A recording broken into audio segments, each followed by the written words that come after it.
అందరికీ నమస్కారం అండి. కేంద్ర ప్రభుత్వం ఎప్పటినుంచో ఒక బిల్లుని ప్రవేశపెట్టి ఆమోదించుకునేందుకు చాలా కీలకంగా అడుగులేస్తుంది. వాటిలో ప్రధానంగా ఎప్పటినుంచో వినిపిస్తున్న పేరైతే జమిలీ ఎన్నికలు. ఇది 2019లో బీజేపీ క్లియర్‌గా గెలిచిన తర్వాత ఎట్టి పరిస్థితుల్లో ఈ బిల్లుని ప్రవేశపెట్టి ఆమోదింపజేసుకోవాలంటూ చాలా ప్రయత్నాలు చేసింది. అయితే ఇప్పుడు ఈ బిల్లు పై జాయింట్ పార్లమెంటరీ కమిటీ సంయుక్త సమావేశం నిర్వహించింది. ఈ బిల్లుని సెలెక్ట్ కమిటీ పంపింది. ఇక్కడ ప్రధానంగా ఏందంటే దీంట్లో మన తెలుగు రాష్ట్రాలకు సంబంధించిన ఎంపీలు ఉన్నారు దీంట్లో. రాజ్యసభ గాని, లోక్‌సభలో గాని మన తెలుగు ప్రాంత ఎమ్మెల్యేలు ఉన్నారు. ఎంపీలు. అయితే ఇప్పుడు ఈ ఈ జేపీసీకి 23వ లా కమిషన్ కొన్ని కీలక సూచనలు చేసింది.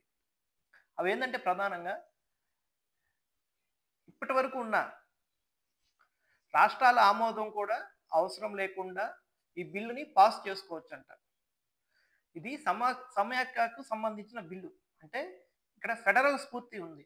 కానీ లా కమిషన్ ఏం చెప్తుందంటే రాష్ట్రాల ఆమోదం అవసరం లేదు ఈ బిల్లుకి అని చెప్తుంది. డైరెక్ట్‌గా పార్లమెంట్‌లో బిల్లు పెట్టుకోవచ్చు. దీనికి రాష్ట్రాల ఆమోదం ఏం అవసరం లేదని చెప్తుంది.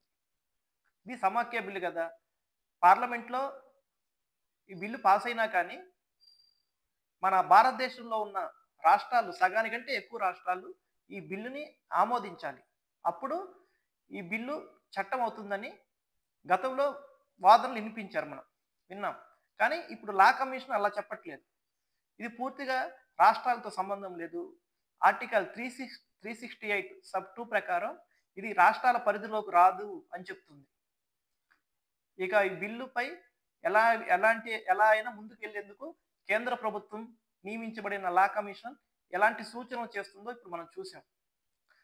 అలాగే భారత రాజ్యాంగంలోని ఆర్టికల్ 83 పార్లమెంటు కాలపరిమితిని సూచిస్తుంది. అలాగే 172 రాష్ట్రాల అసెంబ్లీ కాలపరిమితి చూపిస్తుంది అధికరణం. కానీ ఈ అధికరణం కూడా మార్చుకోవచ్చు కాదనట్లేదు. కానీ ఇక్కడ రాష్ట్రాల హక్కులు లేకుండా, రాష్ట్రాల అసెంబ్లీల సమ్మతి లేకుండా, ఆమోదం లేకుండా పార్లమెంటే మార్చుకోవచ్చంట. అంటూ లా కమిషన్ చాలా వన్ సైడ్‌గా చెప్పేస్తుంది. జమిలీ ఎన్నికలకి పూర్తి మద్దతుగా ఇస్తూ లా కమిషన్ 23వ లా కమిషన్ కొన్ని సూచనలు జేపీసీకి చేసింది.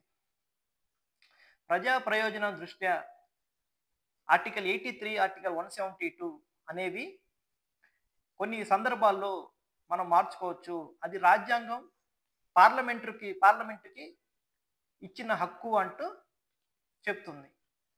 ఇక ఈ విధంగా వన్ సైడ్‌గా రాష్ట్రాల ఆమోదం లేకుండా పార్లమెంట్‌లో 83, 172 ఆర్టికల్‌కి విలువ లేకుండా రాజ్యాంగ సవరణ చేసుకోవచ్చు అంటూ వన్ సైడ్‌గా చెప్పేస్తుంది.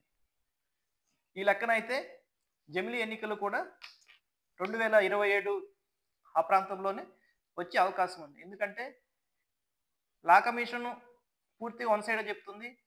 భారతదేశంలో ఉన్న ఇప్పుడు మోడీకి అటు పార్లమెంట్ సీట్లు గాని, ఇటు రాజ్యసభలో గాని మెజారిటీ ఉండొచ్చు. కానీ ఇక్కడ రాష్ట్రాల ఆమోదం లేకుండా బిల్లుని పాస్ చేయించుకునే పనిలో ఉన్నట్లు తెలుస్తుంది.